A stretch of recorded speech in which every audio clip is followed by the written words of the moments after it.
Saksi sa Double B! Nasa linya natin, Weng, si Senator Panfilo Lacson. Senador, magandang umaga po sa inyo. Si Joel, si Weng po ito. Good morning, sir. Good morning, Joel. Weng, magandang umaga. Alright, anong ina-anticipate ninyo mangyayari ngayon sa Senado considering na sabi ho ni Senator Alan Cayetano itutuloy nila yung kanilang investigasyon dito po sa Senate Blue Ribbon Committee? Well, unang-una, nagpalabas ng memo yung si Acting President Sherwin Gatchalian na work from home. So, in-expect natin, walang masyadong empleyado except siguro OSAA. Kasi high alert sila. Yes. And nakaredy naman, nangako naman ng augmentation ng PNP personnel si Secretary John Vic Remulla para kung sakaling merong gulo, masawata ito. Pero alam mo, bilang senador, hindi naman sila pwedeng pigilan na pumasok sa Senate kasi nandiyan ang office nila. So they can do what they want, pero sino magre-record ng proceedings na sinasabi nila? Kinancel na rin ni Senator Erwin yung invitation. So sino yung resource persons nila? So maraming problema silang haharapin kung itutuloy pa rin nila yung sinasabi nilang hearing dahil wala na sa matuwid dahil nga deklaradong bakante na at na-appoint na-elect na yung bagong chairman. Tsaka wala rin pong bang aircon, wala rin mag-on ng mga mikropono, sound system doon sa plenary para sa kanilang committee hearing. I suppose so kasi nga work from home eh. Yes. Parang sa nagkaramang araw, actually pinag-usapan namin to noon pa na nakaang araw, yung kawawa rin yung mga staff ng Senado dahil stress sila eh. Kaya nga nung pumasok si Senator Cheese, kung napansin ninyo, Yes. spontaneously nagpalakpakan sila dahil hindi na nila na-expect na magkakaroon ng mababalik na sa sabihin na nating quote-unquote normal yung aktibidades doon sa Senado. Sa Senator Lacson, hindi ba naging mahirap para sa inyo na kumbinsihin si Senator Cheese?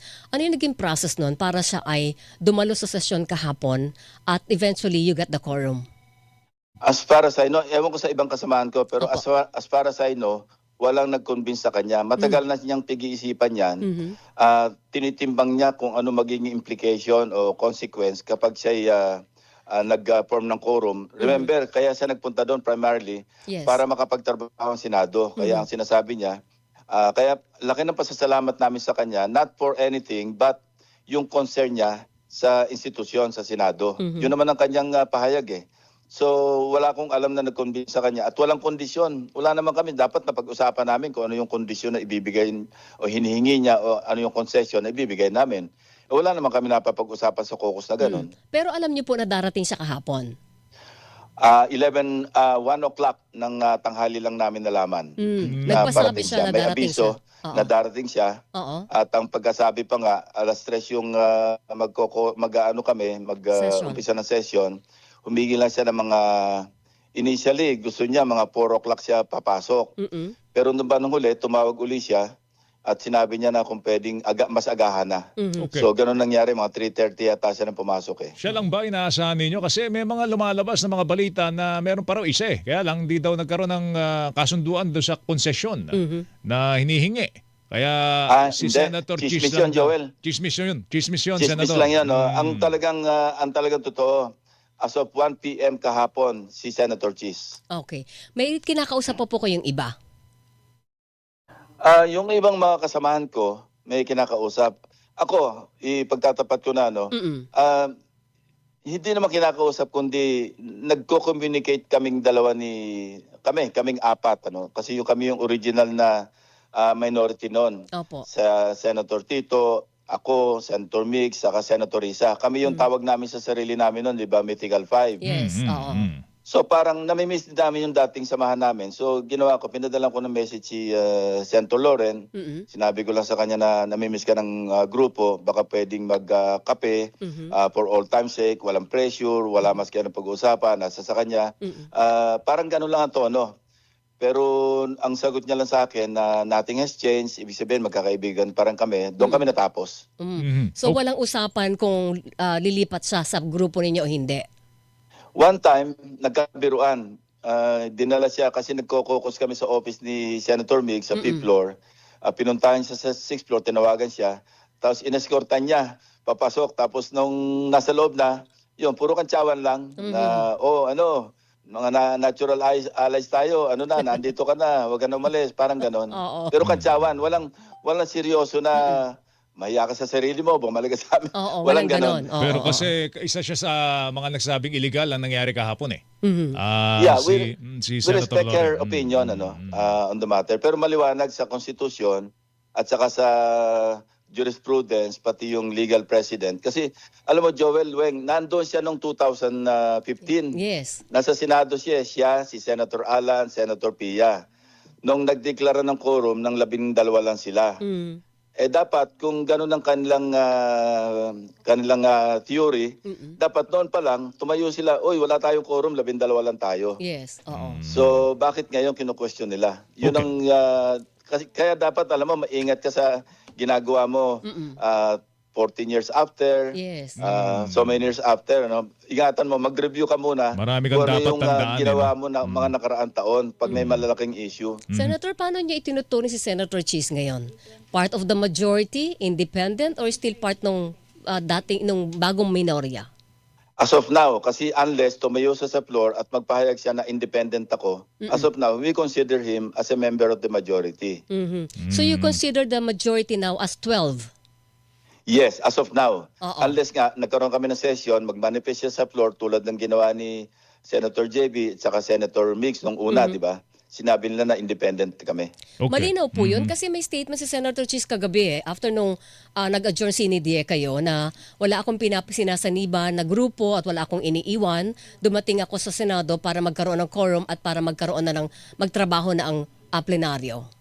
Sabi nga ng mga abogado, res ipsa loquitur. No? yes. Kung ano yung nangyari. Kasi bumoto siya sa amin eh. Ano yung Yes. sabihin nun? Correct. Oo. Ganun Nandun talaga. nga siya para mag-provide ng quorum of 12. Pagkatapos bumoto siya. Doon sa lahat ng yung motion to declare all positions vacant, ma-elect yung pro temp, Yes. majority committee on rules, etc. etc. So, ang tawag natin doon, members siya ng majority.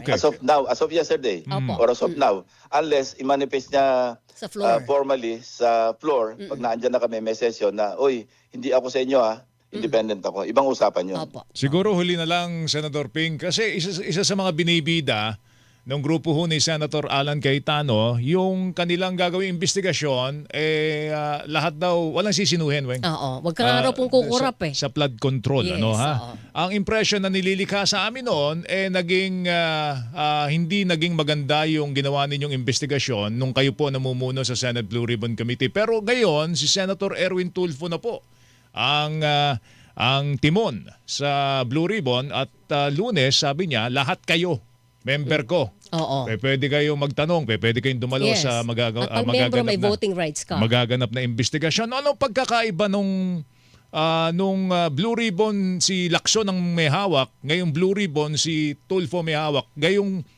Vice Chairman niya si Senator Erwin dun eh. Correct. Oo, oo. Ano bang siguro let's set the record straight. Talagang naging partial ba?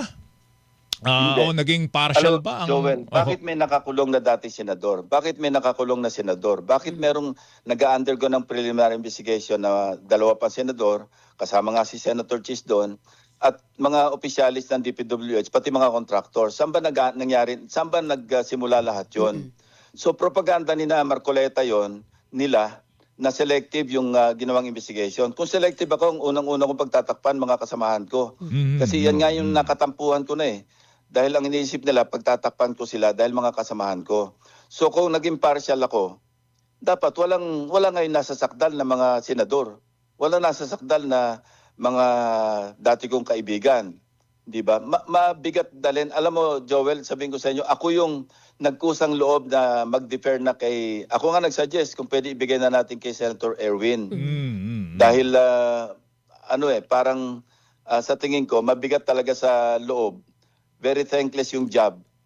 I have lost some friends and I created more enemies sa nangyaring pag-chair ko. Kasi ako, pag binigyan mo kong trabaho, alam nyo naman ako, Joel Weng maski sa usapin pork barrel noon, as early as March 2003, ako yung nag-deliver unang-una ng privilege speech na dinidenounce ko yung pork barrel. Alam mo, noong araw, constitutional yung pork barrel, pero naaabuso. Pero ako, hindi ako tumatanggap ng pork barrel. So minabuti kong i-take yung floor, mag-privilege speech. Wala nga nag-interpolate sa akin, wala silang kibo lahat noon nung ako iniyupite. Oh. At Sa noon, tingin nila sa akin, yata para sila, bang, sino ka ba na magle-lecture sa amin? Sa akin, hindi sila ang nile-lecturean ko. Pinapaalam ko sa ating mga kababayan kung ano yung, ang tawag ko nga doon, living without pork. Pwede tayong mabuhay ng walang pork. Yun ang aking privilege speech eh. Ganun ako, Joel, nang pumasok ko sa gobyerno, maski nung nasa PNP ako, gangho ako eh. Kaya nga ang aking lagi ang aking personal credo, 'di ba? What is right must be kept right. What is wrong must be what is right must be kept right. What is wrong must be set right. Hindi kayo sumasama sa Old Boys Club, parang ganon. Kasi alam mo, kung walang tatayo, ngayon nga 'di ba naabuso, nawala na ngayon pork barrel, unconstitutional na. Sa halip na 200 milyon ang bawat senador, pumapalo na nga ng bilyon eh. Di ba, alam mo, paggising mo sa umaga, magsusuklay ka ng buhok at magsusot ka ng damit mo, mag-Amerikana, magbabarong, tapos may committee hearing ka, medyo duduro-duruin mo yung mga opisyalis ng ahensya doon, tapos ikaw ganun din. Yun ang hindi ko maatim, Joel, Weng. Kaya nung ako'y nag-Blue Ribbon, talagang tinalaga ko na alam ko na yon, may mga magtatampo, may mga magagalit. Ganun na nga nangyari. Okay. Pero ang tingin ko nga, nagawa na ko na yung trabaho ko, ipasok ko naman kay Senator Erwin.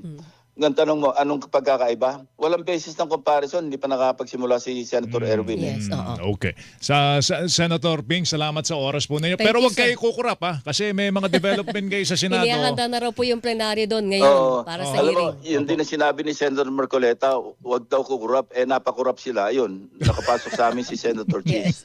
Senator, thank you. Sir, Salamat thank po you. sa inyo. Thank you, Joel. Magandang umaga po Good sa morning, Senator sir. Ping Lacson, mga kapuso.